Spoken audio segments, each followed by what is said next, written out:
Chi. I know this marriage is not a fantasy.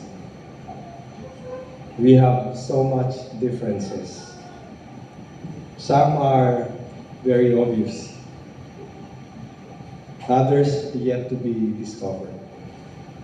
From food, friends, finances.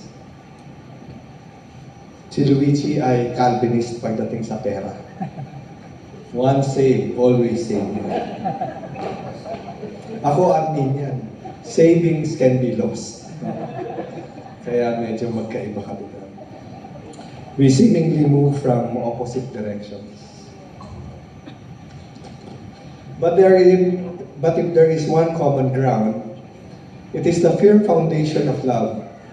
Love for our faith in the Lord Jesus Christ and love for our family. Kitang-kita ko sa iyo yan. So today, with God as my witness and our families as our bond, I vow to love you. I vow to honor you. I vow to cherish you, to provide for you, to protect you, to take care of you, today until my last breath.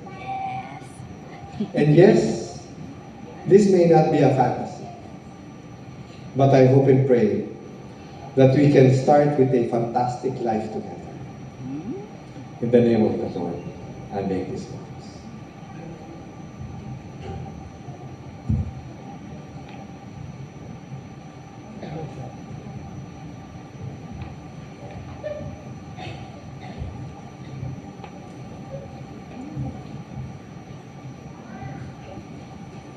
Kunin mo yung bulaklak mo.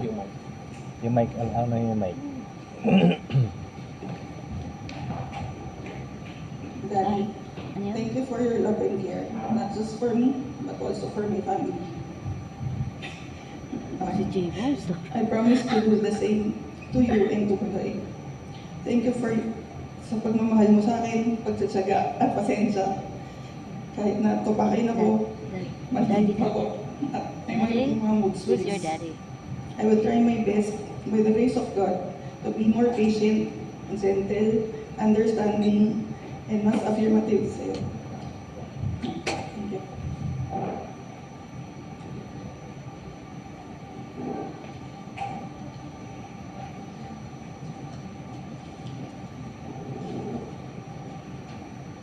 I promise to accept our many differences and to learn to adjust how to deal with them. I promise to support and help you in every way I can and in the ministries God has called you to do.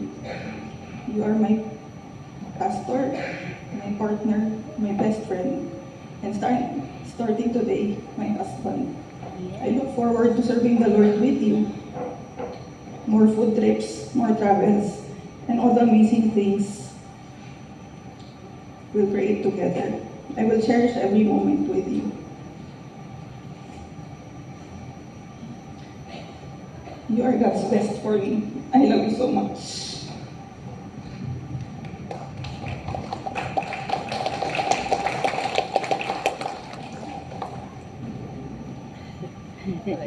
Iyak siya. Boy Scout talaga to eh.